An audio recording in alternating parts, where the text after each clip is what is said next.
Get ourselves connected.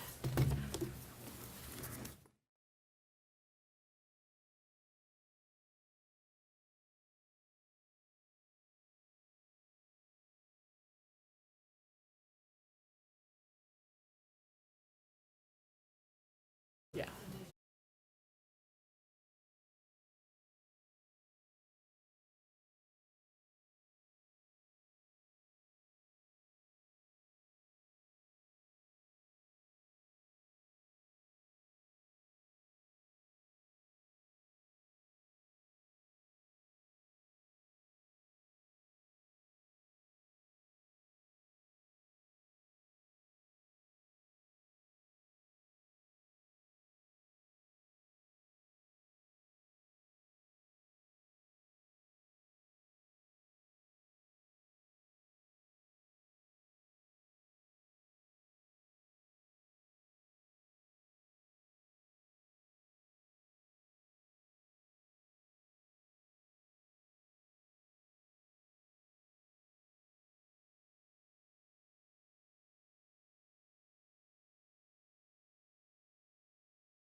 Convening the board meeting at 1:52 p.m. We wanted to recognize that our controller, Ms. Cohn, has joined our meeting, and we will go into a brief recess to take up item 13, the board member annual photograph. The meeting will reconvene after the photo has been taken.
21st pursuant to constitutional and statutory law.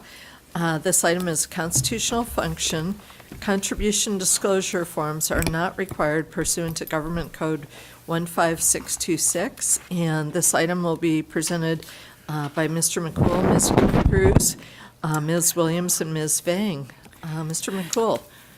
Thank you. Good afternoon, Chair Lieber, Controller Cohen, and honorable members of the board. My name is Jack McCool, Chief of the State Assessed Properties Division. With me today are Michelle Cruz, Manager of our Unitary Valuation and Auditing Unit, as well as Ms. Tara Williams and Lucy Vang, Supervisors in our Unitary Valuation and Auditing Unit. We are here to present the annual unitary value setting for the board's consideration. Chair Lieber, before I begin, I would just like to take a moment to personally thank the entire State Assessed Properties Division for all of their hard work and dedication. All of our units have been working at full capacity to complete their work during the busy season, and I just want to tell the staff that their hard work and long hours are very much appreciated. Members, the item before you today is the annual unitary value setting. As you know, this is one of BoE's core functions. Before we begin with the value setting, I would like to provide a brief overview of the process and provide the public with some context on what value setting is. California's state constitution grants BoE the responsibility to assess property owned or used by certain public utilities, regulated railroads, and other specified companies operating in California, enabling counties to use those values to collect local property tax. Property values on the state assessed roll are allocated by the BoE to the counties where the properties are located. Each county collects taxes based upon the allocated values. To meet this responsibility, the State Assessed Properties Division has three primary steps to complete in the process. The first, which is before the board this afternoon, is to determine the total value of each state assessee's unitary property. Unitary property is property used in the primary function of an assessee. In contrast, non-unitary property is property owned by the assessee but not used in the assessee's primary function, most often vacant land that an assessee no longer has a use for. Both the unitary and non-unitary property of a state assessee is subject to board assessment. Non-unitary values are not part of today's agenda item, but instead will be part of the final roll. After the board adopts each company's total unitary value today, SAPD will begin working on the second step in the process, which is to determine how much of each company's total unitary value should be allocated to each county. Work on allocation will be completed by mid-June. The final step in the process is to present the board roll of state assessed property to the board for adoption at the July meeting. The final roll will include today's unitary values allocated to each county, any adjustments to a company's value due to previous board actions such as appeals, audits, and land escapes. The final roll in July will also include all non-unitary values. Today's unitary value setting is the culmination of several months of work by the SAPD staff to determine how much each state assessee's unitary property is worth. Value indicators and a staff recommended value have been determined for each state assessee, and those have gone through several levels of review. Once the unitary values have been completed and fully reviewed, SAPD staff prepare and then transmit to each board member a detailed binder containing appraisal data reports for each state assessee, as well as several spreadsheets summarizing the current year's values and how those values compare to 2023's values. We also provide a summary for why each value indicator is typically used for each industry group. Additionally, and separate from their appraisal data report binder, SAPD provides a unitary value setting workbook, which lists each state assessee and their 2024 recommended value by industry group. It is important for the public to understand that the material SAPD provides to the board for the members to use in their analysis of the unitary values and the staff recommended values themselves are considered confidential under Revenue and Taxation Code Section 833 and Government Code Section 15619. As a result, the staff recommended unitary values are not made public prior to adoption of the values, and staff will be limited in what we can discuss when the members ask questions. Generally speaking, SAPD staff will only be able to provide general responses to any questions. With all that being said, a quick summary of this year's values. This year's unitary values are about 6.2% higher than compared to 2023's unitary values after appeals.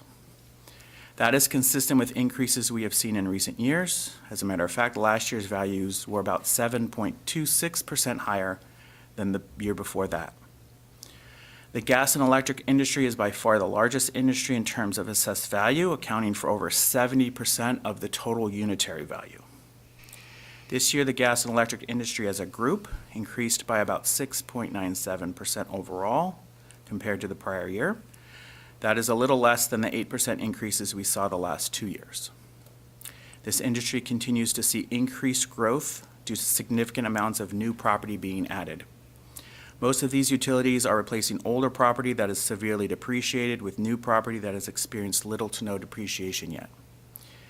In addition, the large investor-owned utilities continue to spend significantly on improving the durability of their systems against the risk of wildfires. From our discussions with representatives from these companies, these trends are expected to continue in the coming years. The pipeline industry has been fairly unchanged the last few years. This year, as a group, the industry was down about 1.78%, which follows a 1.5% increase last year. The throughputs we have been seeing in the annual reporting are generally on the increase, but costs have also been increasing as well. So we really have not seen too much change in values for the assessees in this industry as a group. The railroad unitary values have been increasing the last few years, driven largely by post-COVID surges in demand for shipping. 2 years ago, the railroad values increased about 10%. Last year, they were up an additional 6%. But this year, from what we are hearing from the railroads, shipping demand has slowed, and that coupled with rising costs tied to inflation resulted in basically no change in the overall industry value total for the railroads. This year's industry total was only 0.29% higher than last year. The electric generation industry was about 5.4% higher this year, this after a 3.6% decrease last year. Most of the change can be attributed to power plants that sign new contracts to provide power. Values for the power plants tend to decrease as the term of their contracts to provide power draw down. So when a facility is able to sign a new contract, that extends the expected future income stream, resulting in increasing values, which largely explains this year's increase. That brings us to our telecommunications industries. Overall, the 3 telecom sub-industries together saw a 5.4% increase in value compared to last year. We primarily use the replacement cost approach indicator for most of the telecommunications assessees, which means we are trying to determine how much it would cost today to replace their property. Since inflation has driven up the cost for just about everything, the market data we collect annually to determine the trend factors for telecom property have also gone up, which accounts for the industry's increase in unitary values overall. In closing, there are 321 state assessees this year with a unitary value. Once the board sets the unitary values, SAPD will mail a notice of unitary value to each state assessee, which will report the value adopted by the board, as well as information on how to file an appeal. The deadline to file an appeal of unitary value is July 20th. How many assessors were there? 321. And members, if there are no questions, we can begin with this year's value setting. Let me see if there are any initial questions. And if not, our first industry is the gas and electric companies.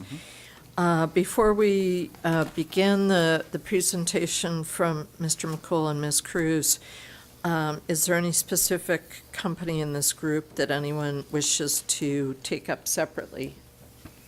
Thank you. Mr. Gaines? Yeah, if I could, due to a financial interest, I will not be able to participate with respect to Pacific Corp., which is item number 106, Sierra Pacific Power, which is item 146, and Kern River Gas Transmission Company, number 188, and BNSF Railroad Company, number 804. BNS 804. Everyone? Okay, we will, thank you, Mr. Gaines. We'll take up the bulk of the gas and electric companies in the first vote, and then take a second vote to cover the three companies in which the vice chair will not be participating. So, Mr. McCool and Ms. Cruz, you may proceed. Thank you. Thank you. Looks like 4 companies, just clarification. Oh, okay, just to clarify, I had number 106, number 146, and number 188. Did I miss one? And there's also 804. That's railroads. That's in a different group. It's in the railroad Oh, it group. is. I'm Right sorry. now, we're Okay. doing gas and electric. Thank Yeah, you. so we'll separate out Okay. each of them As long as we within the capture groups. them. Yes, thank All right. you. Okay. Yeah, the fourth one was 804, but that's in the railroads group, so we're not quite there yet. Number 188, Kern River Gas Transmission Company. Thank you. So, Mr. McCool and Ms. Cruz, please. Okay, Chair Lieber and honorable members, SAPD will now present the 2024 unitary values for your consideration. We will introduce each of the 5 industry groups in the following order: gas and electric, pipelines, railroads, electric generation, and telecommunications. We will read the name of each industry group one at a time and ask the board to adopt staff's recommended values. After the board completes its vote for the first industry, we will introduce the next industry group and will continue with that pattern until the board has taken action on all industries and assessees. If any member requests not to participate on a particular assessee, we will make note of that and ask the participating member for a vote on those assessees after we have finished the vote for the rest of the particular industry. Chair Lieber, if you are ready, we can introduce the first industry group. Yes, please. The first industry group is gas and electric industry. Chair Lieber and honorable members, I ask for your adoption of staff recommended values for the gas and electric industry. Less the ones Oh, that I'm sorry. Mr. Less 106. Pacific Corp. Pacific Corp. Number 146, Sierra Pacific Power. Number 188, Kern River Gas Transmission Company. Members, do you have any questions on this group? Mr. Schaefer? You're asking us to adopt the 2024 staff recommendation value. You don't say anything about the penalty, those are yet to be discussed, or have those been waived? Any, Prepared to approve the values but not accept. all penalties that we were required to apply per statute are included in the values that are before the board today. Well, I'd like to ask each of these penalties, has there been any evidence of good faith? Might merit giving them some compromise or relief or waiver? We always like to do that if we have any showing of good way or circumstances, sort of negating in bad intentions. Of course, and generally speaking, our staff is supportive of those considerations. And unfortunately, the statutes require us to apply the penalties when there's a late filing. So what we do recommend when we feel there is good cause, we do recommend that they file a petition. And we will, our staff recommendation to the board would be an agreement to abate those penalties. So we will likely see a handful or so assessees later present us with their reasons for filing late. We will have to evaluate those petitions, but generally speaking, we are supportive of abating those penalties So during the my petition process. concern is premature. Perhaps. Unfortunately, there's no discretion on our part as whether we apply the penalties or not. It's all required by statute, All right, thank you. of course. Okay, thank you. Any other questions, members? Seeing none, would anyone like to make a motion on the gas and electric companies' valuation excluding SBE number 106, SBE number 146, and SBE number 188? Moved by Mr. Gaines Second. and seconded by our controller. And we will go to public comment for this group, and we do not have any written comments nor comment request cards from the auditorium. So we'll go to our AT&T moderator. Moderator, would you please let us know if there's anyone on the line who would like to make a public comment on the first group of gas and electric companies? If there's anyone on the line who would like to provide public comment at this time, please press 1, then 0.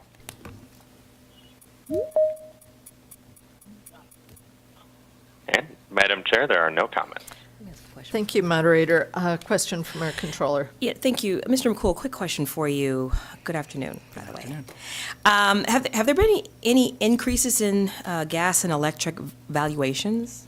If so, maybe you Yes. can explain to us what the causes were. Yeah, generally speaking, it is the fact that there's a lot of older property that exists in these utility systems. And when we're doing our valuations, part of the valuation, depreciation comes into is a large factor in the historical cost less depreciation approach to value, which is the approach we primarily rely on for closely rate-regulated utilities. So as the older property that has a low value because of the amount of depreciation experience, as that property is removed from their systems and replaced with new property that was purchased recently at today's costs and has very little depreciation, that is the primary driver for the value increases, Thank you. of course.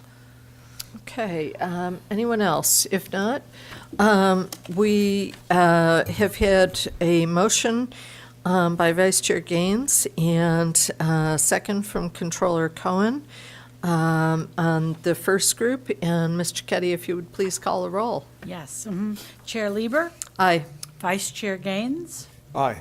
Member Vasquez, Aye. Member Schaefer, Aye. Controller Cohen. Aye. Okay, members, that group passes unanimously, and we'll allow Mr. Gaines to leave the dais now at this time. Thank you. And as he does, we'll take up the three gas and electric companies that were noted by Mr. Gaines, where Mr. Gaines is not participating, numbers 106, 146, and 188. Did staff have anything further to add on those? No? Okay, thank you. Is there a motion to adopt on these three entities? So moved. Mr. Vasquez moves. Second. Controller Cohen seconds. And we have no written comments nor speaker cards from the auditorium. So we'll go to our AT&T moderator. Moderator, could you tell us if there's anyone on the line who would like to make a public comment on the second group of gas and electric companies under item 14? If you would like to provide public comment, please press 1, 0 at this time. That command again, 1, then 0.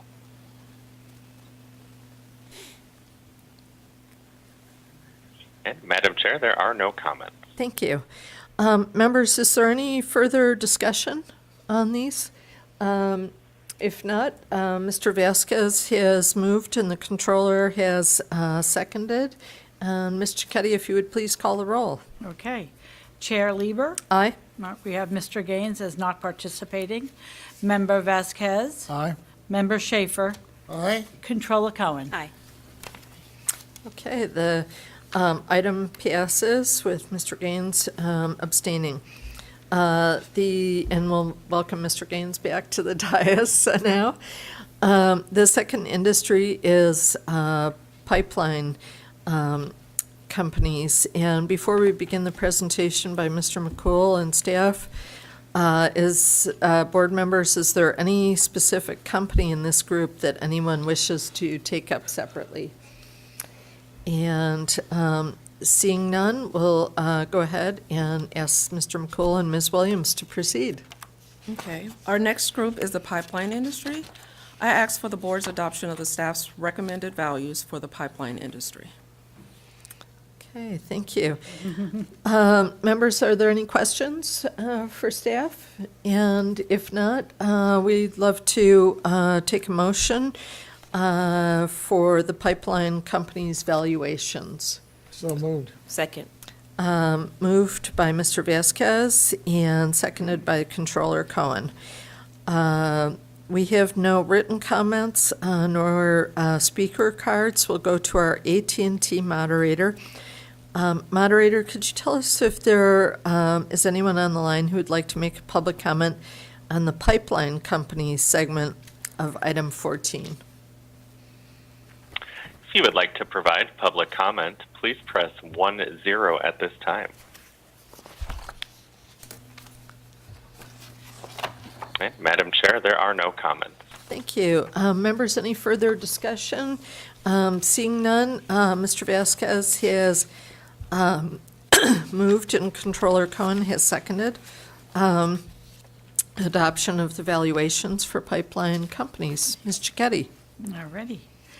Calling roll, Chair Lieber, Aye. Vice Chair Gaines, Aye. Member Vasquez, Aye. Member Schaefer, Aye. Controller Cohen. Aye. Okay, and the motion passes unanimously. The third industry, and thank you to staff for that brief presentation. The third industry is railroad companies. Members, is there any specific company in this group that any board member wishes to take up separately? Yes, thank you. Mr. Gaines? Thank you. Yeah, due to a financial interest, I will not participate with respect to BNSF Railway Company, item 804. Thank you, Mr. Gaines. We'll take up the bulk of the railroad companies in the first vote, and then take another vote to cover the one identified as not participating for Mr. Gaines, and that is number 804 for BNSF. Thank you. Mr. McCool and Ms. Williams? Our next group is the railroad industry. I ask for your adoption of the staff's recommended values for the railroad industry. And just to note, staff recommend values for the railroad industry less number 804, 804. BNSF Railway Company. Thank you. Yes, thank you. Members, any questions on the balance of the entities? Seeing none, Controller Cohen, would you like to make the motion on this one? I'll make a motion to accept staff's recommendation. Okay, thank you. Second? And seconded by Mr. Gaines. And on the public comment for this portion of the item, we do not have written comments nor anyone in the auditorium who wish to make a public comment. So we'll go to our AT&T moderator. AT&T moderator, would you please tell us if there's anyone on the line who would like to make a public comment on railroad companies as part of item 14, excluding BNSF Railway Company? If you would like to provide public comment, please press 10 at this time. Okay. Madam Chair, there are no comments. Okay, thank you. And we have a motion from Controller Cohen and a second from Vice Chair Gaines to adopt the railway values excluding number 804. And so, Ms. Cicchetti, if you would please call the roll. Okay. Chair Lieber, Aye. Vice Chair Gaines, Aye. Member Vasquez, Aye. Member Schaefer, Aye. Controller Cohen. Aye. Thank you, members. That passes unanimously. And we will allow Mr. Gaines to depart us once more. And is there any further information that we need to know about the BNSF valuation? Don't think so. Thank you so much. And so members, I'm prepared to accept a motion on the BNSF valuation. So moved. Mr. Vasquez, Second. and seconded by the controller. And we'll go to public comment. We do not have any written comments. nor any speaker cards from the auditorium. So we'll go to our AT&T moderator. Moderator, would you please let us know if there's anyone on the line hoping to make public comments on the railway company's valuation for BNSF Railways under item 14? If you would like to provide public comment, please press 10 at this time.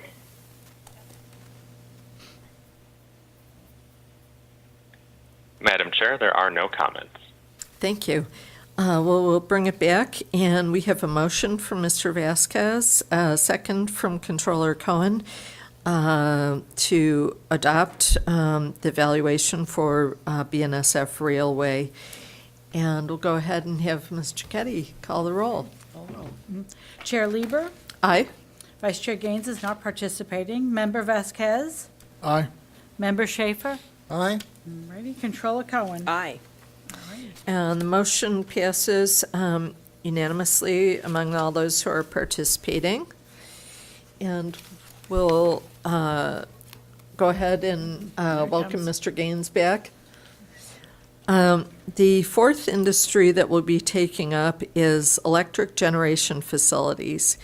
Members, is there any specific company in this group that any board member wishes to take up separately? And seeing none, we'll go to Mr. McCool and Ms. Vang for the presentation. Our next industry group is the electric generation industry. I ask for your adoption of staff's recommended values for the electric generation industry. Thank you.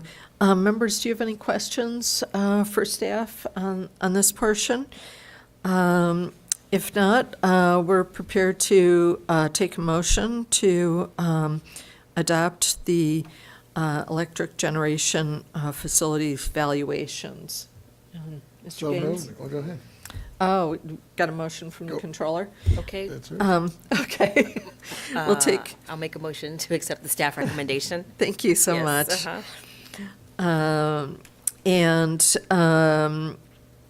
we'll take a second from our Vice Chair, Mr. Gaines. And we'll go to public comment. And we have no written comments or anyone who has submitted a speaker card to make a public comment. So we'll go to our AT&T moderator. And moderator, if you could tell us if there's anyone on the line who would like to make a public comment on the electric generation facilities portion of item 14. If you would like to provide public comment, please press 10 at this time.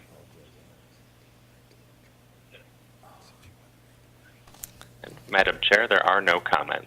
Oh, thank you. And members, if there's no further discussion, we have a motion from Controller Cohen and a second from Vice Chair Gaines to adopt the staff recommendation on the electric generation facilities group. Ms. Cicchetti, if you would go ahead and call the roll. Yes. Chair Lieber, Aye. Vice Chair Gaines, Aye. Member Vasquez, Aye. Member Schaefer, Aye. Controller Cohen. Aye. Thank you, members. That passes unanimously, and we'll go into our fifth industry, which is telecommunications companies. Board members, are there any specific companies in this group that a board member wishes to take up separately? Seeing none, we will have a presentation from Ms. Vang. Thank you. Our last industry group is telecommunication. I ask for the board's adoption of staff recommended values for the telecommunication industry. Thank you. Any questions for staff? I actually do have a question. Thank you very much, Madam Chair. So have there been any acquisitions between the wireless companies that make up this industry that have in some way affected the valuation? I would say that there has been several acquisitions in the last few years. I don't necessarily think any of those acquisitions have affected value per se. Most recently, T-Mobile acquired Sprint. 2 or 3 years ago. I can't remember exact timing. This is actually the first year where T-Mobile, or Sprint has not been a reporting entity. So it's taken T-Mobile a few years since the merger to dispose of duplicative assets, for example, and whatever assets are remaining were consolidated with T-Mobile's reporting for this particular year. And I don't know if you can think of anything else, but I'm not sure how much that really affected an overall value. I would say that in the in the long-distance industry, the value is showing an increase due to fiber build-outs of some of our bigger assessees. So since COVID, that's what we've seen are more fiber build-outs. And it costs more to install fiber underground. Specifically related to the wireless companies, there has been enough mergers and acquisitions over the years so that we are left with 3 very large companies and just a handful of smaller to medium-sized companies. And from what we understand, a lot of the focus for that particular industry going forward is the availability of additional spectrum for which they could compete over to improve their networks and market that to more customers. But to the extent there's available spectrum, I think that's maybe where the industry overall is hitting a wall, so to speak. There's not really much left that's been made available to the public. You make an interesting point about fiber, right, being the future, but makes me wonder, what about the declining use of landlines? How does that have any effect at all in the valuation? That does not. Really? I mean, the industry is slightly shrinking, but the growth is becoming larger due to buying out the smaller companies. So a lot of what we classify as local telephone exchange companies have business in the fiber world as well. So we will report them and sort of keep them in the local telephone category, but I don't know if we have any local telephone companies that aren't in the. How long do you keep them in the local telephone Well, I think that category before they, I don't know, Sure, I think. age out or I think grow out? I think it has a lot more to do with what the primary function of the business is. Okay. So, for example, you would think of, Pacific Bell, for example. They're our largest local telephone entity, but they do a lot more than just provide local telephone service. And I think it's safe to say, because it's known in the public world, but there are efforts by Pac Bell and others to get regulatory approval to no longer provide local telephone service, because generally speaking, it's a drain on the overall business. So it's one of the things that we monitor. There's CPUC regulatory actions, and there's also federal FCC proceedings that we try to keep tabs on. And I have to say, our assessee partners are generally very good about keeping us informed about those efforts. Got it. Okay. Any further questions, Vice Chair? If I could, because in your initial introduction, you had mentioned that values had increased year over year. And I was wondering, is there a way to translate that into additional tax revenue for the Treasury? Yes, so I think overall we have about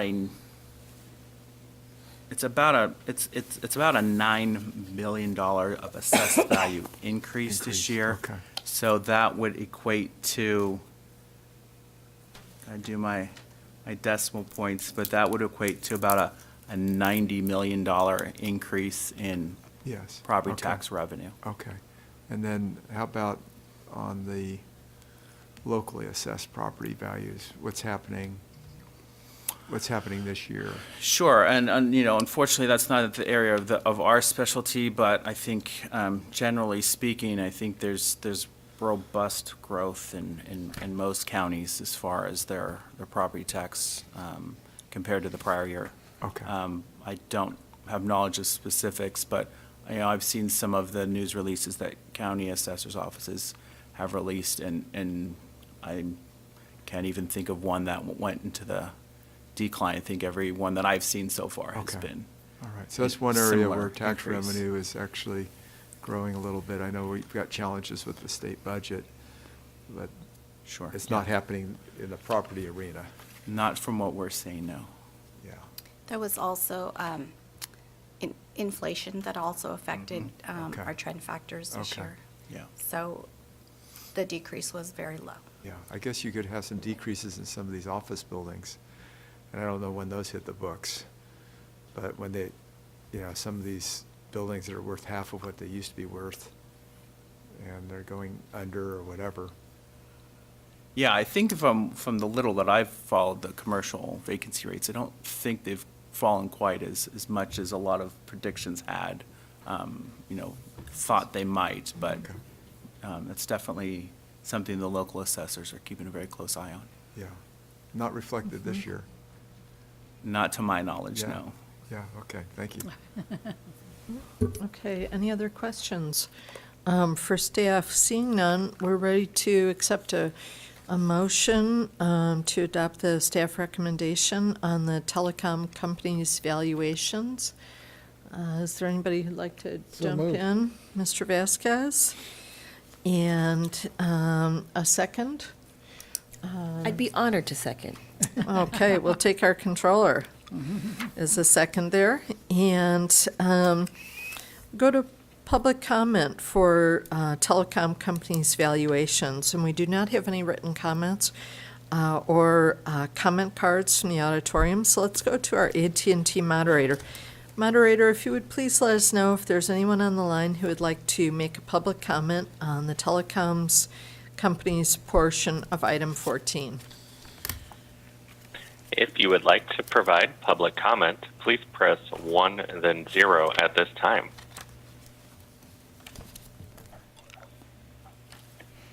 Madam Chair, there are no comments.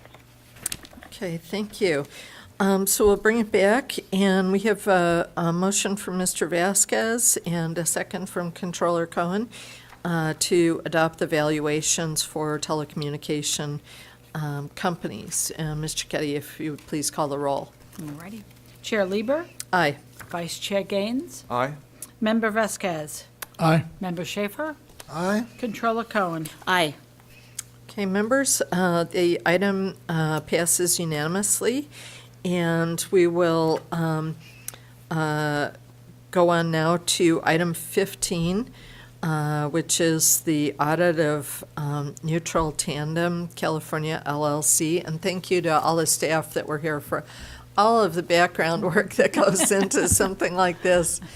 Thank you so much. Thank I you. know that it's a lot, and it Yeah. has a lot of importance to us.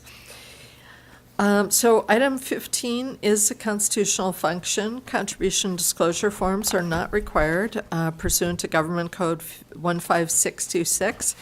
And this item will be presented by Mr. McCool. Thank you again, Chair Lieber, Controller Cohen, and honorable members. Jack McCool, State Assessed Properties Division. The State Assessed Properties Division performs routine audits of state assessees under the authority of California Revenue and Taxation Code, Section 828, and Government Code, Section 15618. Purpose of a property tax audit is to determine the accuracy, completeness, and reliability of the financial data furnished by state assessees and used by the board in the valuation process. Audits also include an internal review of the methods, calculations, and assumptions used by the State Assessed Properties Division. Before you today for your consideration are 2 property tax audits completed by State Assessed Properties Division staff. The assessees have been presented with a copy of the audit report and provided an opportunity to provide additional information in response to the audit report.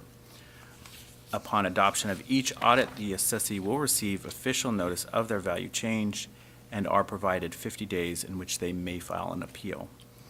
The first audit for the board's consideration is for Neutral Tandem California LLC. Neutral Tandem did provide additional information during the 30-day audit period, the 30-day notice period, and SAPD staff did incorporate that information into our revised audit report. The assessee has stated they are in agreement with the revised audit report. I am available to answer questions if needed, and I ask for your adoption of this audit. Thank you. Thank you. Any questions from board members for staff? And if not, we would be prepared to take a motion on this item. Mr. Schaefer hasn't yet made a motion. He hasn't, but before, I just, Oh, questions for staff, please. yeah, thank you, Mr. McCool, you know. Of course. I have to express my gratitude to the State Board of Equalization. I think this was one of the first entities that really got me excited about audits. And there's, now in my life as controller, all I do is eat, breathe, sleep audits. So I wanted just to see if there's any more nuggets that you can share with us about what the audit found. Anything that's, that you haven't Sure. already presented? Do you see any trends? Do you see any areas that we should be paying attention to? Anything that makes you a little uncomfortable, but is still Sure. You know, kosher? unfortunately, because of the confidential nature of the material, it's hard for me to discuss specifics in public. Okay. I will say that for the lion's share of the audits that we initiate, it is due to issues that we observed during the appraisal period. So, if 1 year's ending balance isn't the next year's beginning balance, it's obviously. That's an obvious one. I mean, Right. That's like balancing your checkbook 101. Right, and then, we might have, maybe retirements or additions reported, but there's nothing in additional reporting to outline or detail what counted for that. Generally, we just see some of these smaller to mid-sized companies who maybe don't have as large of an accounting staff. Just the numbers aren't clean. There's just a lot of inconsistencies. So it's generally not a, didn't understand or, in a lot of cases, they just have unclear sets of numbers. And when we go in and we work with them and we show them the differences, usually going forward, the reporting is cleaner and we don't see the issues continuing in the future. I appreciate that answer Of course. without any specificity. You know, It's very skilled. there are certain things that I would like to be able to discuss in public, but unfortunately, since the material is considered confidential. I understand. No, I Yeah. don't. Mine Hold on. isn't ringing Yeah, with yeah. the Thank bell. you. I think we got Mine a isn't ringing the bell. runaway phone here, so we're gonna reconnect that with the person. Thank you, Mr. Sure, McCool, of for answering my course. question. I have no other For questions. example, in general, if an assessee had lease agreements that, on an audit, we might be able to actually read the lease agreement, and that would clarify some of the information in the reporting. That is something we would definitely take note of and make sure we review those lease agreements. That's interesting. We don't require that they be submitted when we're conducting an audit? There are, categories within the schedules themselves where maybe lease amounts or lease payment amounts, that type of thing is reported, but generally Terms are not. speaking, we don't have copies of the actual agreements. Okay. Thank you. Of course. Thank you very much. Thank you very much. Okay, any other questions? Mr. Vasquez? Actually, just wanted to add, thank you to you and your staff. I know you can't really get into some of this discussion, but I was noticing, especially the folks you had here earlier, some of the members I hadn't seen up here at least present to us. Sure. And just kudos to them, because I know you've kept us abreast throughout this whole process Yeah. moving forward, so I really appreciate that. I'm very fortunate to have a very talented team, and that was part of the effort today, was to put some of those faces before you, the folks who are doing a lot of the frontline work and making the lack of a better term, the machine, go. So I get to come up here and have the privilege of presenting all of our hard work to the board, but those are the folks that deserve all the credit. Thank you. Thank you. Okay, if there are no other questions, Mr. Schaefer, did you wish to make the motion on this Yes, one? I would so move. Thank you. Oh, thank you so much. And we'll take a second from Mr. Vasquez. And we don't have written public comments nor speaker cards. So we'll go to our AT&T moderator. Would you please let us know if there's anyone on the line who'd like to make a public comment regarding item 15? If you would like to provide public comment, please press 1, then 0 at this time.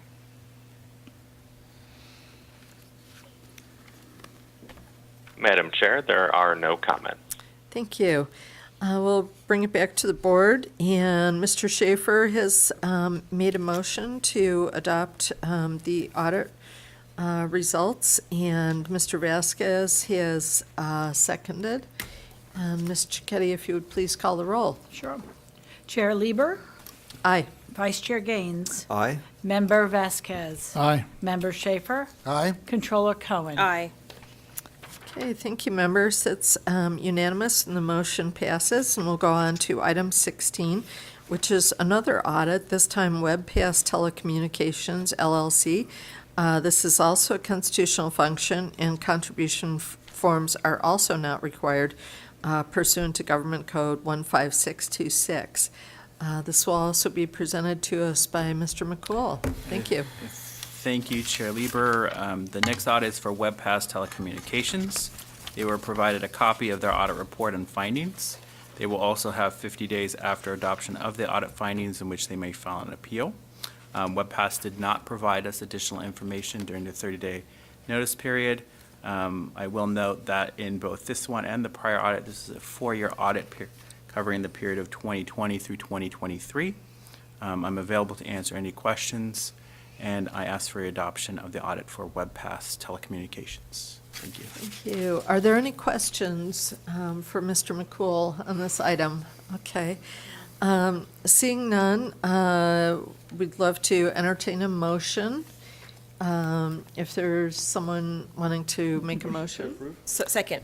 Okay, Mr. Gaines moves, and Controller Cohen seconds the motion to adopt the audit on item 16, WebPass Telecommunications. And we do not have public comments that are written or any speaker cards from the auditorium. So we'll go to our AT&T moderator. Moderator, if you would please let us know if there's anyone waiting to make a public comment regarding item 16. If you would like to provide public comment, please press 1, then 0.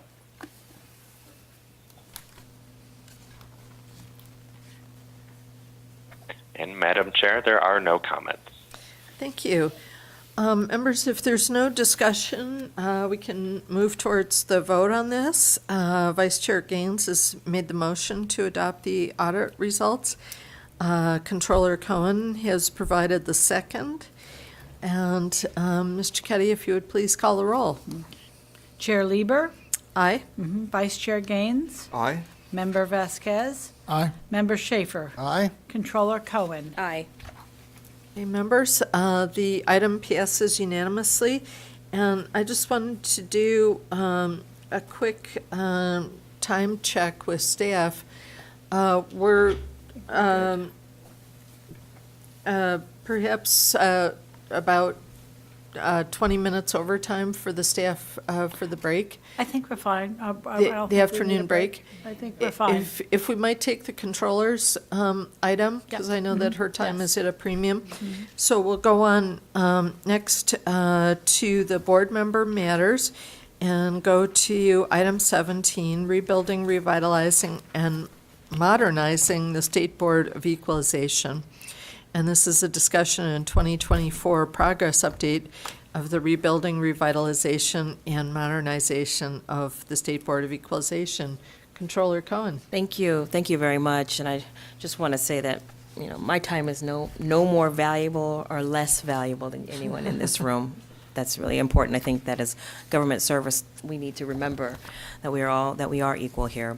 And that's really what the spirit that brings me here today, just to sit back and to do a gut check and a time check on where the Board of Equalization is, where and how we find ourselves in this precarious position as to what feels like defending our existence yet again. And so I just wanted to take an opportunity to address the board and our public audience about some of the progress that and the work that we've done, and most importantly, the work that we must continue to do on behalf of the 40 million taxpayers and the 58 county assessors. So it was very good to come and be a part of the state constitutional functions. Mr. McCool and his team, it's been actually quite refreshing to see even Mr. McCool mature into his role and his position. I remember when he was just starting off as at the head. But the Board of Equalization is very unique because it's the only elected tax board working in administering California's property tax system.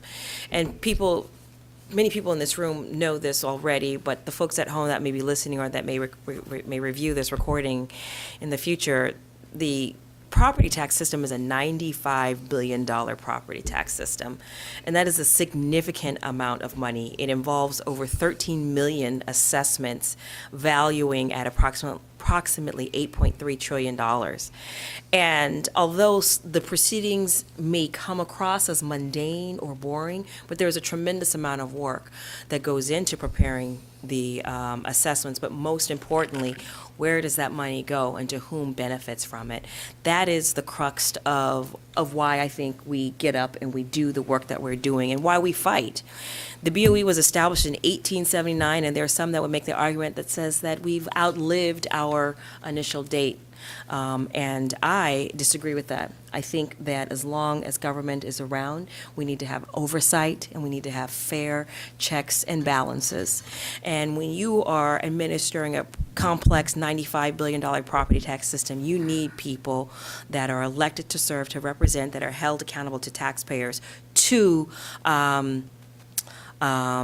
provide that oversight and to provide that sunshine so that there isn't corruption and there isn't mismanagement of monies.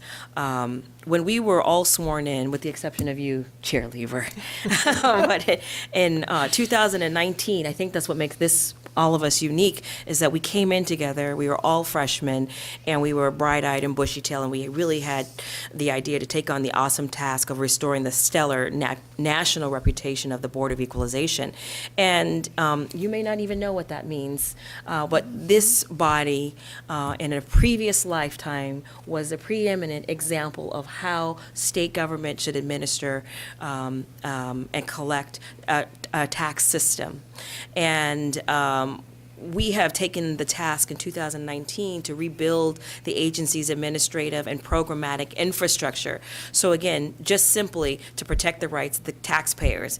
Now, I know you might be thinking, here she is on her soapbox and coming in to lecture or preach, but a little bit, yes, I did, because we need a swift kick in the pants to get excited and get focused on what it is, our mission and our role and our responsibility. And we have a responsibility to partner with those assessors to help them assess properties so that they can fulfill our respect and so that they can fill the coffers of their respective counties. The whole idea and concept of modernizing the property tax system is to ensure that this $94.7 billion system is administered fairly, effectively, and efficiently, so that you don't need a lawyer and you don't need a lobbyist to interject on your behalf. This is a system that is set up for everyone, whether you live in the rural counties or you're living in an urban city. It doesn't matter. You should be able to ask questions and have your questions answered in a consistent and thoughtful manner. And I believe that we have been on the right track. We launched this property tax modernization system. If you think about it, remember during the pandemic, when counties were shutting down because they were requiring wet signatures? Well, we need to move forward and get into the 21st century, and that's what we're talking about when we talk about modernizing this. Wet signatures should be a thing of the past. We buy, sell houses. We have major commerce that are happening through electronic transfers. And so we need to update our technology systems that allows us to do that so that we can meet and serve our constituents. You might recall, Mr. Vasquez, we took on the awesome task of a strategic plan a strategic plan so that we are focused and deliberate on where we're spending our time and our resources to help us address many of the foundational items needed to achieve 3 priorities that we laid out. And I'll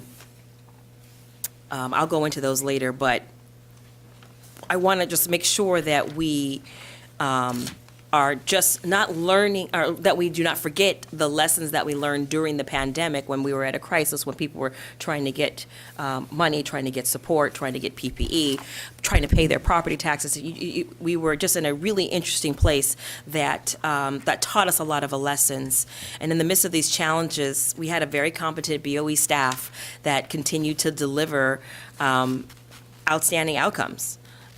This property tax system never faltered. It didn't waver. We were able to still collect and bring in revenue that the county governments needed. So that's why I'm really here, just to bolster us, to remind us not to get discouraged, that we have an awesome task that we were sworn to do, and we really can't waste any more time, and that I want to encourage us to recommit ourselves to doing the work that we are elected to do, taking no shortcuts, and paying attention and keeping ourselves to the task. I still want to encourage us to restore our reputation, continue to build the agency's administrative and programmatic infrastructure, modernizing the tax system. We had a goal of ensuring the constitutional amendments, constitutional mandates were being performed. We had a second goal of establishing and meeting a workload priorities that provide directions for the members and to achieve statewide objectives in a workload in a manner that ensures that there's transparency. And then also to develop an education and outreach plan. Do you remember the agency-wide branding campaign? We had a couple hearings on that. And so the part of the challenge that seems to be insurmountable, I feel like, I served 4 years on the BoE, and now I'm in my second year as a state controller, and I'm still educating people about the State Board of Equalization. And that is a task that we are going to have to take on every time we open up our mouth in every single setting. So Ted, that means you, every time you're in those rural counties up north, and people are saying, what are you doing, Ted? And you're reporting out, you got to tell them exactly and build value, because we are here to serve them. If they don't know it, then they can't come to us. One thing I think that was a shining example, well, there's 2 I can think of. When we were dealing with Prop 19, this body was rocking and rolling, educating and getting information out there.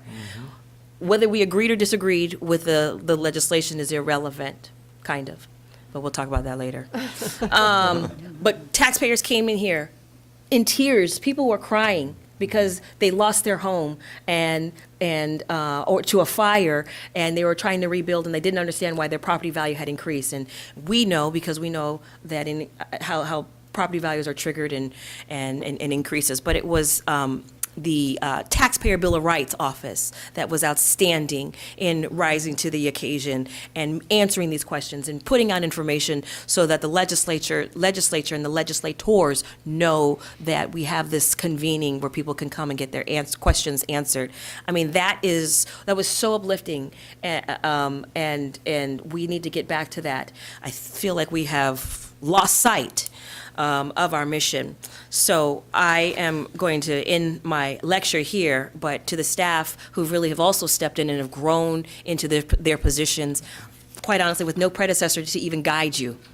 Remember, we had partitions, we had hand signing, we had to give out tests, we had people retiring and moving on. It's just been such a destabilizing last 5 years. Executive directors coming and going, retiring. It's just been absolutely incredible. But we have weathered it, and we will continue to weather it as long as we stay mission focused and we never lose sight that we are here to serve the taxpayers. We must defend their ability to have oversight and transparency, because there are entities that want to take it away, and they want to eliminate that, and they want to squelch taxpayers' voices, and that's not okay. If it's just us 5 on the front line, so be it. But we have withstood challenges in the past, and we will continue to withstand them in the future. Thank you very much. My name's Malia Cohen. Thank you. Thank you so much, Controller. I feel it's a very energizing message, and I know that it's one that our entire board has really taken in this year and deepened. One of the things that we talked about earlier was how much our relationship to the legislature has changed. Yeah. And the inclusion that we're getting from the Assembly and Senate Rev and Tax Committees has really been a sea change during this year. And, you know, as I'm out in the community and people say, oh, and what do you do? And it's a little bit hard to, you know, kind of convey the respect that I have for our professional staff and to say, you know, we're part of this taxation community that is so important to funding all of the good things that we want to do, like pre-K through 16 plus public education, public health, our counties, our local city governments, and all the services that they provide. Tax dollars pay for all that. Yes. Fire suppression.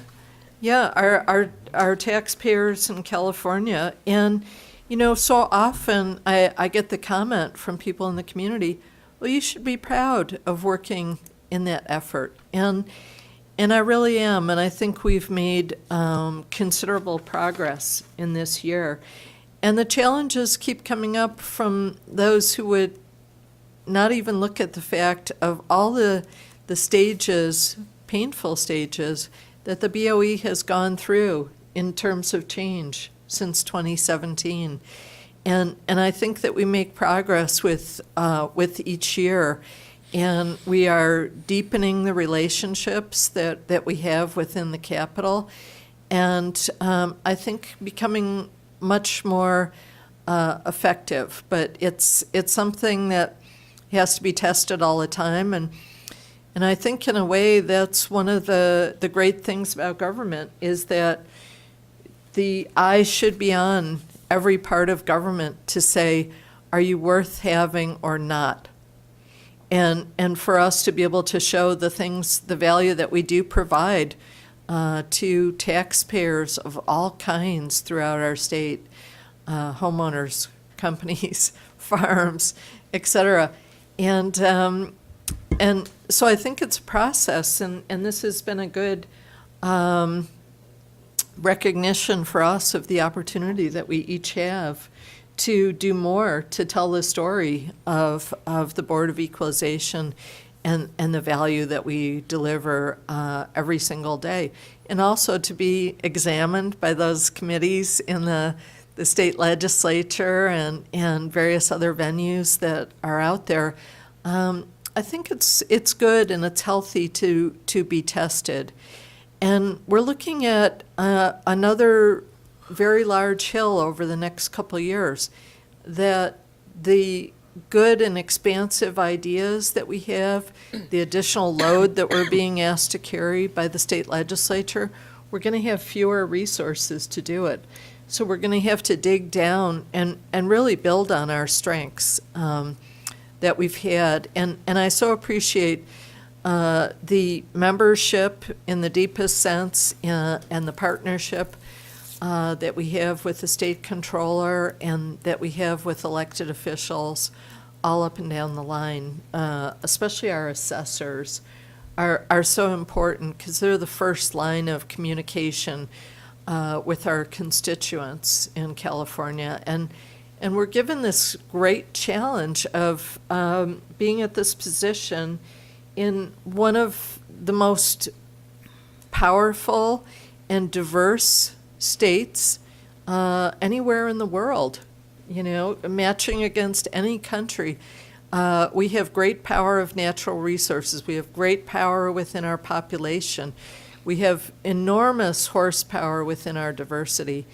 And so I just feel very honored, and I wake up every day thinking about our staff and thinking about the great work that our staff does, and really wanting to do more every single day to tell that story. So thank you so much. Yeah, thank you. So we have a lot of work ahead of us. We need to continue to do the heavy lift. This organization really needs more investment, not less. And I think that we can continue to push and fight on.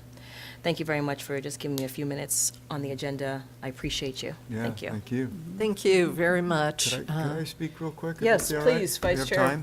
Because I want to thank the controller for the statement that she's made. And you've always been there for the BoE, and we really appreciate that. And you've helped us over at the legislature. And we've had these battles, right? And we've been able to overcome them. But we have the challenge of the future, and we've got to make sure that people are aware of what we're doing. Every time I speak, I'm explaining about what we do at the Board of Equalization, that we have this taxpayer rights advocate that any citizen can speak to if they feel like they haven't been fairly treated.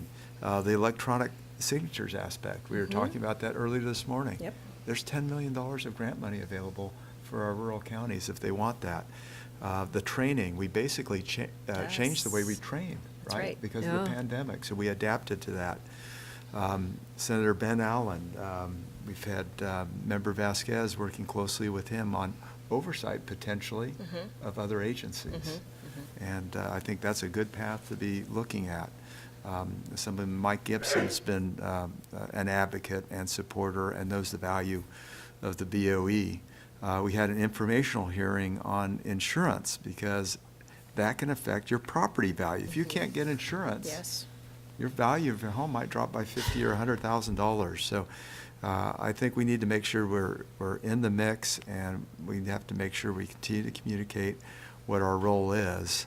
But it is a very important role, and we've gone through the vacancy issue. So we have an 11% vacancy rate, and it was double digits higher when we came in. And so to see the hard work by Yvette Stowers and our team in reducing that has been really great to see. And as you know, the budgets are tightening, I'm grateful that we've been able to fill a lot of those positions.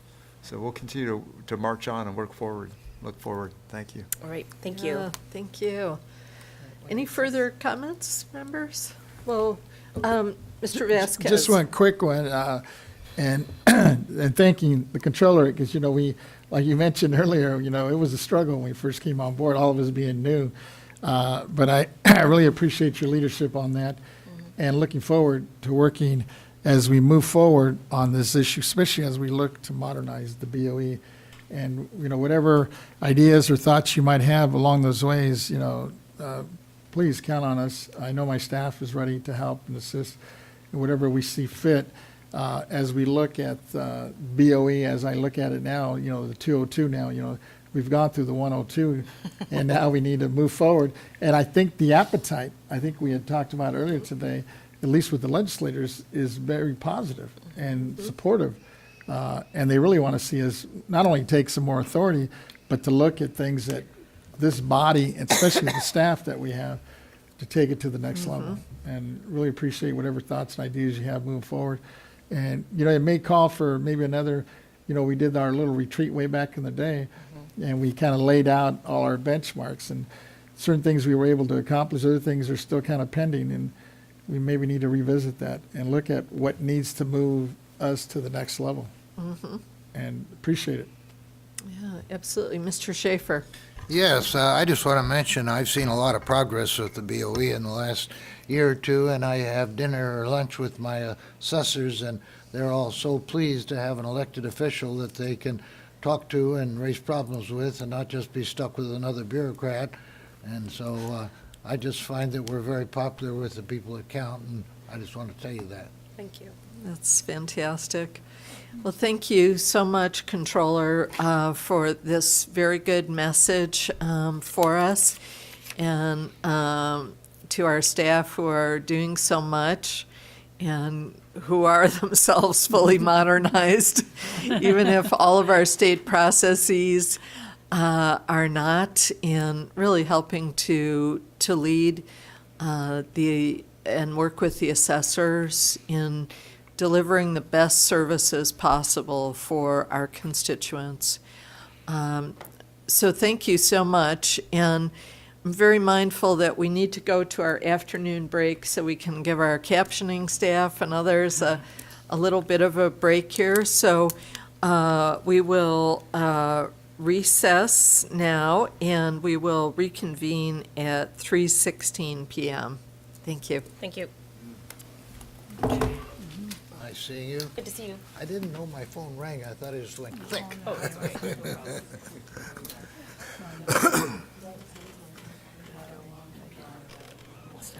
Should go out this way? No.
back from our recess at 3:16, and our next item is item 18, the Veterans Exemption, Disabled Veterans Exemption, and Homeowners Exemption Board Work Group Minutes and Report.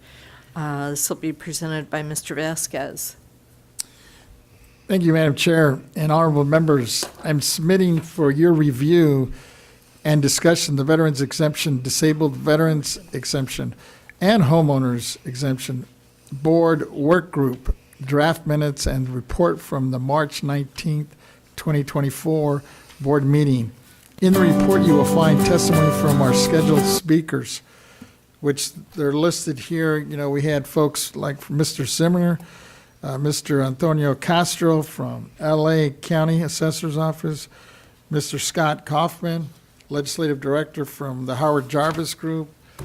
We also had Mr. Nicholas Guthrie from the Capitol Director on behalf of the Honorable Senator Kelly Ciato. And then we had Mr. James Espinoza, President of the Veterans Mentor Project, as well as Mr. Reuben Ford, who has come before us several times and testified here, Vietnam vet. And if there's no proposed changes, I would like to ask your approval of the minutes and report from the March 24th, 2024 work group for your consideration. But I'll turn it over to Madam Chair in case she was also part of this co-chair, if there's any other addition or comments she would like to make. Yes, thank you. I think that this is a great representation of the discussions that we had, and also a good compendium for us as we go into our districts and are looking for further discussion and deepening the discourse on how we can help to further meet veterans' needs in California. And members, are there any questions or further discussion for Mr. Vasquez? Mr. Emran. Just some complimentary comments, Madam Chair. I just want to thank you and Co-Chair Vasquez for all your incredible hard work on this. It's such a unique role the Board of Equalization plays in helping our veterans, and as the state that hosts the most veterans, I think it's important to show those that we're in service and they come home, that there's a place for them, there's a home for them, and that the government that they served and protecting our freedoms is also going to help make sure that they're housed, they're well fed and clothed, and I think that is the core mission of what any government should do. Should always taking care of the people that serve us as well. So I just want to thank you all. I think we got an incredible, tangible product out of this, and I'm looking forward to continue to help our veterans in any way possible. Appreciate it. Thank you. Any other comments? Mr. Gaines? Yeah, if I could, I just want to thank Chair Lieber and Member Vasquez for pursuing this. And I don't know if any of you had the opportunity to catch the PBS televised Memorial Day event, but it was spectacular. And they had a couple of actors that represented individuals that were heroes in the audience, and talk about what had happened to them in combat situations. And it was hard to believe that someone could persevere through that. So I when I take a look at what our duty and what our challenge is here at the BoE in terms of providing exemptions or opportunities to maybe increase an exemption, obviously I'm very supportive. So I want to thank you for your efforts to date, and those efforts will continue.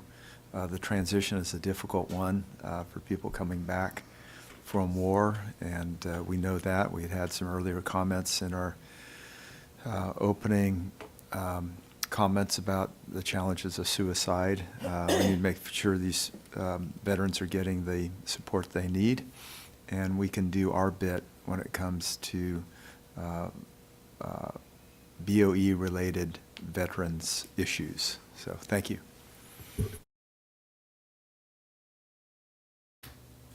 Okay. Well, if we don't have further discussion, and I think that the discussion of the subject matter will go on overall and is very important to continue, I'd like to go ahead and take a motion from Mr. Vasquez to adopt the board work group minutes and the report of the veterans exemption, disabled veterans exemption, and homeowners exemption board work group. So moved. Thank you. And seconded by Mr. Schaefer. So we have a motion from Mr. Vasquez and a second by Mr. Schaefer. And we do not have written comments or anyone in the auditorium who's submitted a speaker card. So we'll go to our AT&T moderator. Moderator, if you would please let us know if there's anyone on the line who would like to make a public comment regarding item 18 on the agenda. If you would like to provide public comment, please press 10 at this time.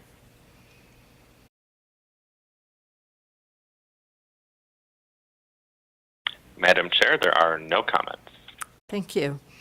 And just under discussion, I would like to continue the work to see of the many bills that were identified by the people who testified, what has happened with those bills and what actions can we help to support despite a bad budget period for the next couple of years. I think we need to continue to make progress on helping to meet veterans' needs. And so we have a motion from Mr. Vasquez and a second from Mr. Schaefer to adopt the minutes and the board work group report. And Mr. Ketty, if you would please call the roll. Yes. Chair Lieber. Aye. Vice Chair Gaines. Aye. Member Vasquez. Aye. Member Schaefer. Deputy Controller Emron. Aye. Thank you, members. Motion passes unanimously. And thank you to Mr. Vasquez for the very deep work in this area. It's very much appreciated and needed. And we'll go on now to item 19. This is regarding SB 964 by Senator Sayarto, the tax defaulted property sales. And we are very glad to have Mr. Nicholas Gauthier, Capital Director for Senator Sayarto, joining us today to provide information. And just as a brief preface, I wanted to say that it's maybe not been our practice before to take up a bill that has unfortunately been held in appropriations. But at the time that this was added to our public agenda noticing, appropriations had not yet taken action on this. And then we were apprised of the situation there.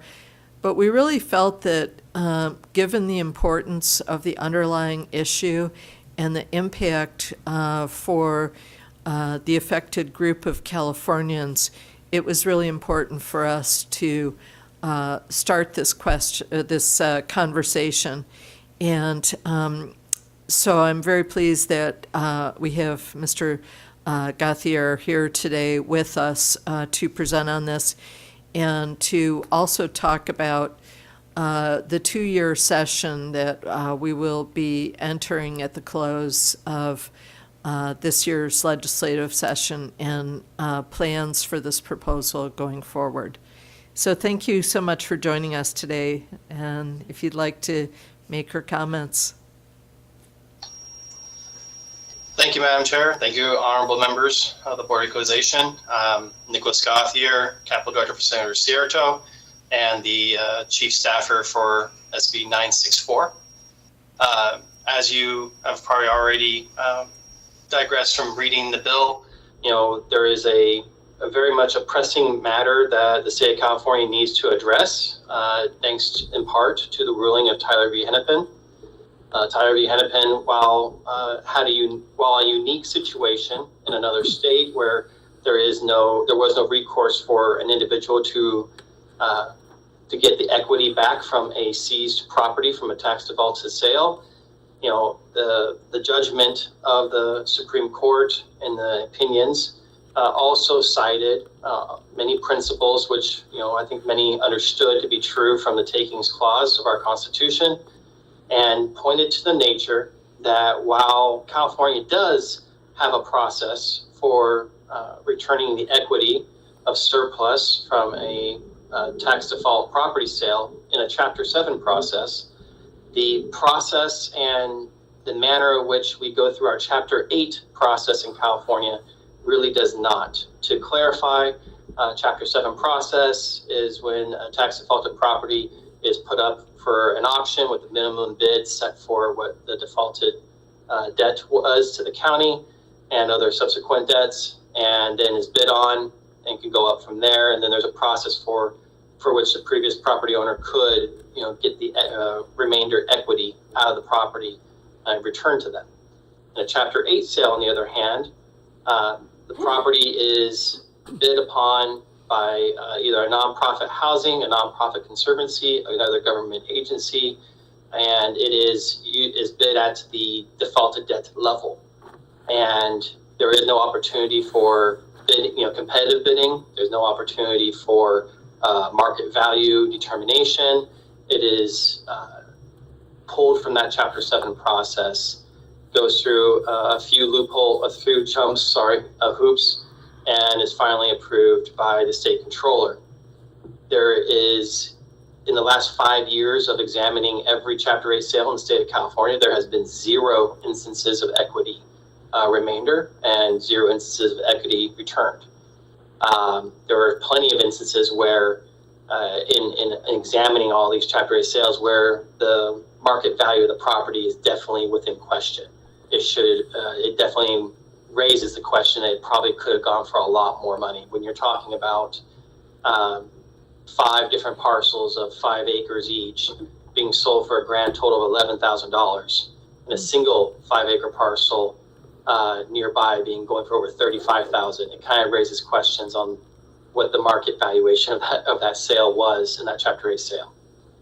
While Chapter 8 was originally intended to offload valueless properties or properties that had an intrinsic value to an agency, such as trying to get access to a road that goes to one of our tanks or our water treatment facilities, or it could also be, in many instances, sometimes Chapter 8 sales include 15 feet of property slivered along the side of a road that makes up a drainage culvert. In these situations, the spirit of Chapter 8 was originally intended to offload in an ease valueless property that would not otherwise be interested by auction, and would probably even cost the county more to go through an auction process.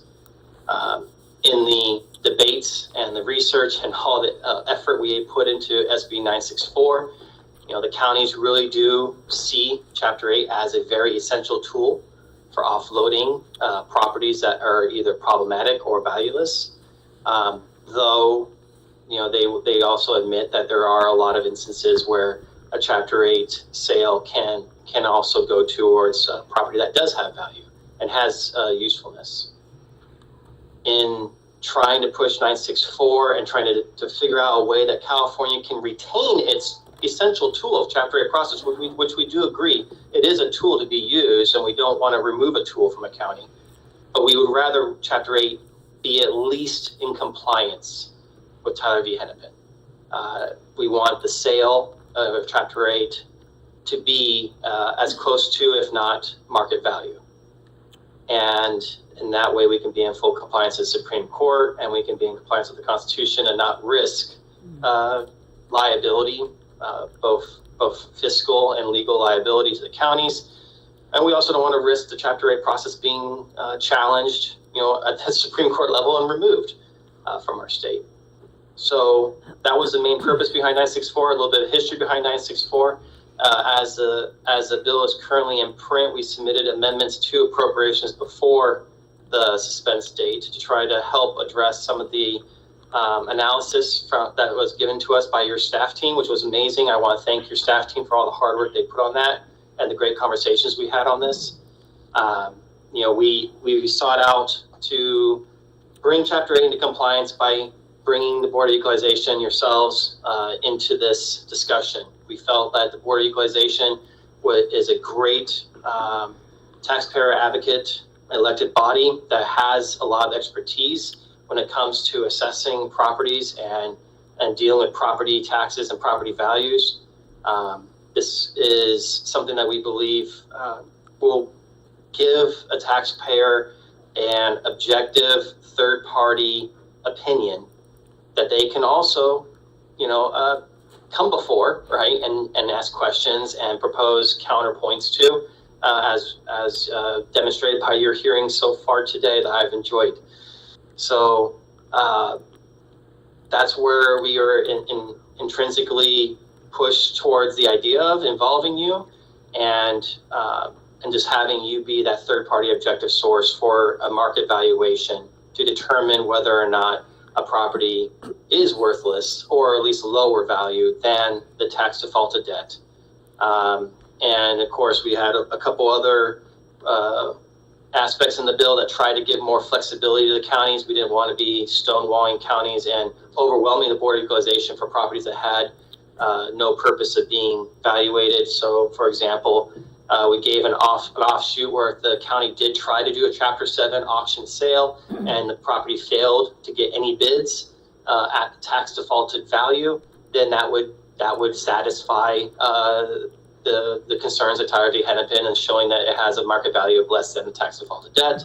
We also try to give another offshoot where maybe the previous property owner realizes that this property is worthless. Maybe they were tricked into buying the property, so to speak, or they just know the value of the property just from being the owners, that they can just waive it, give a written letter of waiving the right of equity in the property.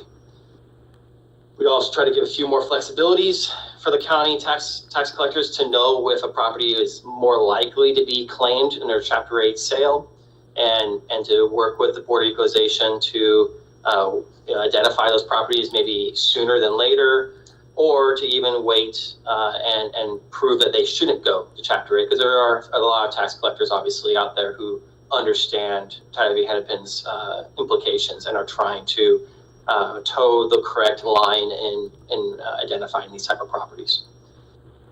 That all being said, yes, the bill died on suspense. We're very saddened by that, but the senator has already told me this discussion is not over. We are continuing our discussions with the tax collectors to go over other issues they may have had, other concerns we hadn't thought about yet in these last amendments that we took. We are going to continue these talks over the course of summer and fall, and we're looking to reintroduce next year. And that being said, I don't want to go down any other roads without maybe first taking questions and not boring you. Thank you so much for that information, and it's very heartening to know that the senator is committed to continuing and will be engaging with BoE. I think that from the other bills that have come forward from Senator's office here, it is clear that he's unafraid to take on the very difficult topics, and so I have a great appreciation and respect for that. And I wanted to give some time for Mr. Gaines, as my co-requester of this item, to talk about the bill and to ask any questions. Yeah, great, thank you. Appreciate your time, Nick, to speak to us, and I'm glad we're able to collaborate and support and help you in this effort. I'm happy to hear that the communication and negotiation continues, as it sounds like it's going to be presented again next year. Yeah. Yes, that is the intent. Good, that's wonderful. And I think there are a lot of stories out there where people had property and didn't pay the taxes, and then it was sold at that tax value level, but the appreciated value is much higher. And That's just not right. People need to be treated fairly through the court process, and I think the ideas that Senator Sayarto is suggesting are the right ones. You're headed down the right path, and so keep it up. I was wondering if you could reference the case, was it a Supreme Court decision? Yes, Supreme Court decision, Tyler v. Hennepin. Okay. It was handed down last year. I think it was May 25th of last year. Okay, very good. And so this kind of strikes at the heart of that particular issue, it sounds like, for Californians. So, yeah, we want to make sure, we talked earlier, we had the controller here speaking about the value of the BoE, the fact that we have a taxpayer rights advocate, that we want to make sure that our constituents have access to the services that we provide here. And I think this would be just another example. If we could give that property valuation really to, in a sense, a separate party, where we could have our experts take a look at it and make sure that taxpayer is being treated fairly through the process. So I encourage you to keep up the good effort, and please stay in communication as we move forward. I appreciate that. Thank you. Great, thanks. Thank you. Mr. Vasquez. Thank you for your presentation. I just had a quick question. Who determines if a property falls under Chapter 8 versus Chapter 7? So the determination is actually it's automatic. So there really isn't a lot of legal authority to say no. It's a qualification factor. So let's say a nonprofit housing group they see a property getting ready to be posted under Chapter 7. They can submit their closed bid to the county to request a Chapter 8 sale of that house. They have the authority under statute to do that. In their application, as long as they have met certain criteria under statute, their nonprofit status, there's a few other factors involved there. As long as their application and everything about their group meets statute, then some counties do have a board of supervisors step, some don't. So board of supervisors can approve it or disapprove of it. And then at the end all be all determination if the Chapter 8 sale is allowed or not is the state controller. So after the county develops and puts a whole packet together, they send it to state controller for final approval. So far in our research of the last 5 years, the state controller, any rejection the state controller has given a rejection with clarification of what is needed to heal or mend the application. Very few make it to state controller that are rejected. In fact, the ones that usually are rejected are approved later on that year or shortly after. The treasurers are pretty good at skimming through the application to know if they qualify for the Chapter 8 process. So it sounds like all these properties that file for Chapter 7 are subject to become Chapter 8 if a nonprofit applies for it. 100% correct. Okay, thank you. Mr. Emron. I want to thank you for your presentation and coming on behalf of the senator, and also just want to thank the partnership that would have been with the State Controller's Office. We're very much involved in these conversations too. You may not, do you have a figure or data that shows how many houses in California go under Chapter 8 bankruptcy? Let me see. I do have actually the 5-year list. Let me see if I've broken it down. Okay, so out of the 124 Chapter 8 sales in the last 5 years, 62 of them were open space, 18 of them were housing, and then the remainder of them went to government agencies, with water and such, which I suspect are not houses. I appreciate it. Thank you. Okay, any further questions?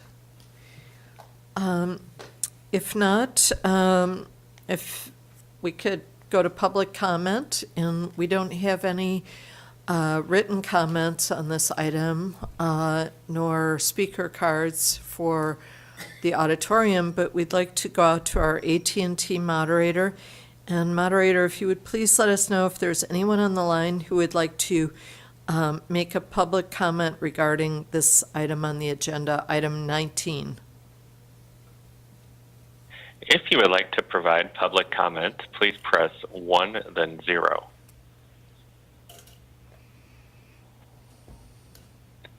Madam Chair, there are no comments. Thank you. And members, before we go to Mr. Gauthier for his closing on this, I'd just like to say that I very much appreciate the desire to work with us. We are very motivated to work with you.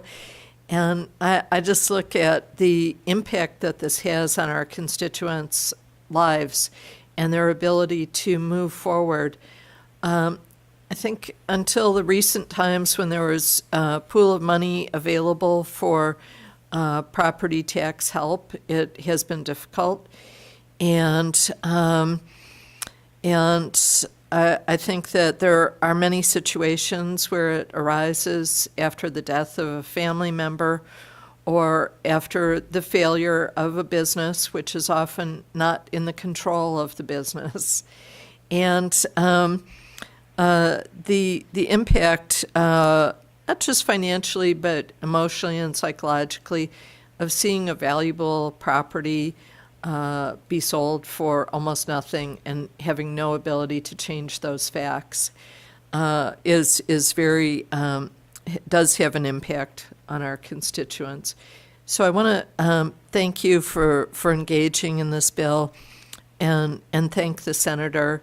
And we would like to work with you in the coming session and leading up to the coming session to see what we can do and to see if there's a pathway to get any costs that would be incurred by the agency to be covered, because this is an important change and reform for California.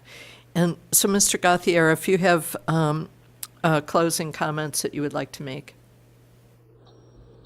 I almost said out of habit, I respectfully ask for your aye vote, but no, it's, the senator would greatly appreciate your comments, and I know the senator really has an affinity for the Board of Equalization and would love to continue this work on this bill, in the interim while we wait, and to finalize these points, get these points really smoothed over, make this bill a good policy that will help protect, taxpayers and give them that avenue. And at the same time, protect California and in keeping a tool that is helpful to counties as well. So thank you. Thank you so much for joining us today, and also for being a part of the Veterans Board Work Group. Thank you so much. It's no problem. Thank you. Thank you. Can I just make a comment?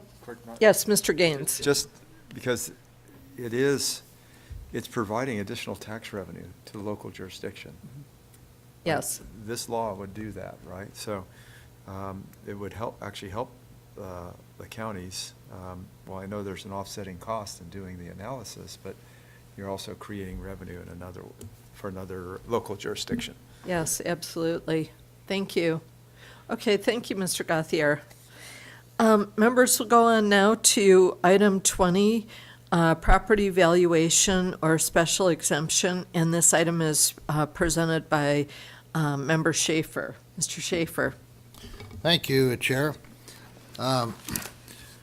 We have a situation in San Diego that seems to be coming up every year or so. We have sexually violent predators who are found to be such by the state courts, and they are sent to reside in the backcountry of San Diego and Acampa Springs and related communities. And there's an effect on the property owners there, the people that have homes, because their home is knowing as a place that you have to be aware of sexually violent predators in your population. I want to thank the board for considering my proposal on this, and this concerns all of it. We understand that we have to balance the rights of the offenders to have fair and decent housing along with the safety of the community. Our sexually violent predator conditional lease program has been largely successful in releasing predators in a controlled, monitored setting. But the burdens and risks that come up on property values are something that must affect our county assessors, and through our county assessors, our Board of Equalization. 2 studies have quantified the financial impact of these releases. One found a 4% decrease in home values within a tenth of a mile of a registered sex offender.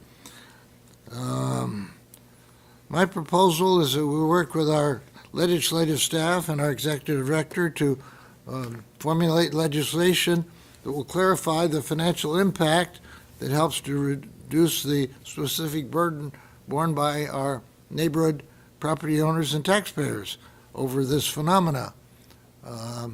It's been going on for several years. I had lunch this last week with Jordan Marks, who's our county assessor, and he's very much in agreement that we must do something to protect the homeowners who are in the neighborhoods where these public known officials that are discussed in the newspapers come to call home. And I would ask that each of you read my memorandum, which is dated May 15th, and that our executive director and our legislative staff bring it to the attention of legislators that we work with. Hopefully we'll have somebody invite our input on that, and that we will go forward. And I thank you for your time. Thank you. Members, do we have any questions for Mr. Schaefer? Mr. Emron, did you have a question? Member Schaefer, just want to thank you for the presentation. I'm just trying to clarify the specific ask here. You're asking the executive director to look into this matter? Well, I think that our legislative staff knows which legislators are dealing with BoE issues. Some do and some don't. And there should be somebody who deals with BoE issues who should talk to me about this or bring something before the board about it. Our issue is seeing that something's done, and something would be done by the assessors because they're the ones that set the value. And it's not right to have just Jordan Marks do something about it. It's something that all 58 of our assessors should be aware of, because we have 58 assessors dealing with this issue, and any of our counties could become the home of sexual predators on court order, and it's a problem that not 1 or 2 assessors deal with, but all assessors have to be sensitive to the issue. As our duty is to all the taxpayers of California. Thank you. Thank you. And before we go to our executive director, I think what I'd like to propose is going forward steps on this is that we have some initial conversations with the leadership of the Assessors Association to talk about what they see as the feasibility steps that would need to be taken, and also gauge the interest from the Public Safety Committee members in the legislature. And Executive Director Stowers. Thank you so much, Chair Lieber, Member Schaefer, for bringing this item to our attention. I just wanted to kind of clarify the process of what you're suggesting. It seems to me that you're suggesting that the board members would want to support legislation to address this issue. Yes. In order to, that would be a board vote, first of all. Yes. And then, like for any legislation that the board members are supporting, are sponsoring, it would be up to the board members and the board member staff to identify an author for the legislation. My legislative research director, Mr. Angelo, that's not what he is tasked with. It would be inappropriate for operational staff to go out and seek an author and lobby for a bill that's outside of our scope. That's more into the elected officials area. Mm-hmm. So if that's something that the board wants, I think, Chair Lieber, you're absolutely right. You should have a conversation with CAA and see if they're interested, and perhaps they will be willing to sponsor the legislation. Who would that be? California's Assessors Association. Yes, yes. And I think also, if we can each be looking at the membership of the Assembly and Senate Public Safety Committees, and start to look at who are the members that are in our district of those two committees, and who we might be able to approach to gauge their interest. Because we can go as board members and have a conversation and solicit interest in a way that unfortunately is the government code forbids for our professional staff. And so I think that might be a good first step. And even though the appropriations limit this year was, I think, $150,000, and you just about can't do anything for $150,000 within government in California statewide right now. I think it's something that we can gauge the interest of the people who have been interested enough in the policy area that they're actually members of either Assembly or Senate Public Safety, and then kind of begin to go from there. But I do think that if, to the extent that we have members who are on those committees, and we can provide them with Mr. Schaefer's memo, that is a very good starting place for them to be educated about the issue, because it's something that really is happening all over California. There are certain counties that have more of a concentration, because once someone has served their time in prison, they return to the county in which their conviction took place. And so there are counties that are more prolific in convictions. And so there is a concentration of individuals who are ex-offenders or who are under supervision within those counties. But I think that the memo is very well taken and contains a great deal of information. And so I'd like to put it on us as members, since we are able to have those conversations within the two public safety committees, to begin that process. If the California Assessors Association likes the idea and would like to take some action, though, they can't sponsor legislation. That has to be done by a legislator. They can urge the legislators to sponsor it. There's some they work with? Yeah, absolutely. So, for example, Assessor Jordan Marks can approach members of the legislature and say, this is a policy idea that I feel does have traction and He has would. a lot of experience with it. You're right. He's a good one. Definitely.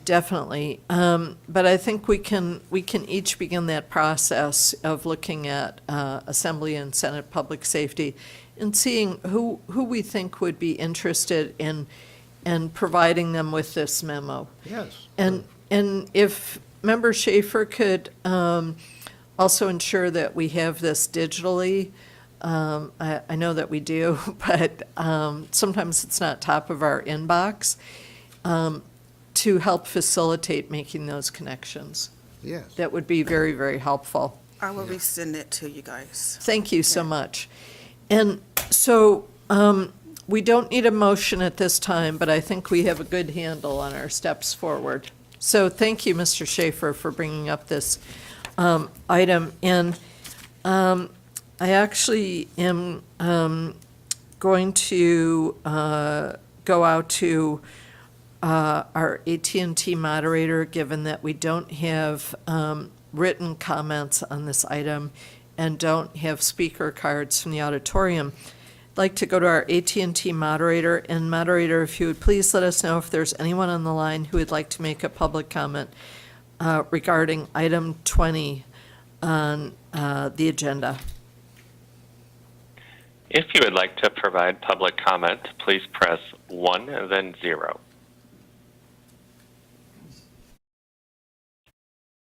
Madam Chair, there are no comments. Thank you. Members, I think this is a good step, and we have a pathway forward. So thank you so much, Mr. Schaefer. We appreciate it. And Our last item for today is closing remarks and adjournment. Is there anyone who would like to make some closing remarks? Please, Vice Chair. Yeah, if I could, I really appreciate it. Just have some sad news, and so I'd like to adjourn in memory of my good friend Aldo Panesci, and he was a great example of a caring, active, thoughtful citizen. And he really engaged in Placer County and worked very hard to make it a beautiful place to live and raise a family. He served on the boards of the Placer County Breast Cancer Foundation, the Lincoln Chamber of Commerce, the Rockland Chamber of Commerce, the Roseville Chamber of Commerce. He was chair of the American Leadership Forum, Mountain Valley chapter, and he was the founder of the Tommy Apostolos Fund for Children. He was also very busy and always working to improve his community. If you went to any civic event in Placer County, it was a good bet that you'd bump into Aldo. He's leaving behind a wonderful legacy in the area, and he's touched so many lives. The whole region is better because of him, and he will be missed, and he's a good friend, and he was an incredible leader. He was always making sure that the right people were elected to local office. While he was a Democrat, he supported both Democrats and Republicans to serve in public office. He just wanted good governance, and I was really impressed at his ability to seek out talent and encourage individuals to, perform their civic duty if they were interested in going down the path of serving in public office. So God bless him and his wife Leslie and their 2 children. And just so grateful and thankful for all the service that he provided to his community, specifically in the city of Roseville. Thank you. Thank you so much. And if you can, please convey the board's condolences to the family. That would be very important. Mr. Emron. Thank you, Madam Chair. I just want to thank my colleagues here on the dais. I want to thank the entire executive director, the entire BoE agency team for sticking it out with us today. I know it's been a long day, so I'm going to be very, very brief here, but I just wanted to give a special in memoriam to a California legend, Bill Walton. He leaves a legacy that's larger than basketball. Growing up in La Mesa, California, where he attended high school, and his love for California extended to his time at UCLA, where he won 2 NCAA championships, and then went on and had a stellar NBA career, winning an additional 2 NBA championships, and NBA MVP, and then followed a legendary broadcasting career. He died of cancer at the age of 71. Just a few days ago, it was announced, but I just remember him in my own words, that just an incredible person, kind heart, compassion, and just the love that he had for California and the West Coast in general. So a giant in himself. I send my condolences to him and his family. And then just very, very lastly, about a week and a half, 2 weeks ago, alongside the governor, the lieutenant governor, and the attorney general, I got to attend the 46th Annual California Peace Officers Memorial Ceremony. It was here in Sacramento. There was a private ceremony, and then there was also a public ceremony honoring the lives of 7 officers who died in the line of duty in these past few years. And it was really throughout the state, and it was a very touching and moving ceremony. And then the public ceremony moved on in front of the Capitol, and there was officers from all the way from Redding all the way down to San Diego, and it was just quite an incredible showing of unity, of bravery, of courage and strength. So to their sacrifice in the line of duty, I just want to give a real commemoration to the incredible peace officers who are out in our community every single day, serving us and making sure that we're safe and we make it home on time, even if they necessarily take that risk and don't make it home. So to their families, I also just want to thank you for your service, and may these peace officers have their final burial. Thank you so much. Chair, I want to mention that Bill Walton was Mr. San Diego of all time. He lived his whole life in San Diego. His mom and dad are there still. I've met him and his mom and dad. He got a little irritated at the city council not fixing his street, so he went out and dug up the street himself and got some buddies of his and laid their own asphalt. He had a little bicycle. He used to ride miles and miles and miles. There's a statue of him with his bicycle in the park. He's just really such a part of San Diego. I so salute that. Thank you for those good words, Mr. Schaefer. It's amazing to be a Californian with so many great Californians. And as a member of a law enforcement family, my brother just retired as a sheriff's deputy. I thank you for your comments about the peace officer ceremony. I was beyond so glad that my brother made it to the finish line of actual retirement just a few months ago. So we will now adjourn the board meeting at 4:02 p.m. Our next scheduled board meeting is Tuesday and Wednesday, June 25th and 26th, 2024, at 10 a.m. in Sacramento. Thank you.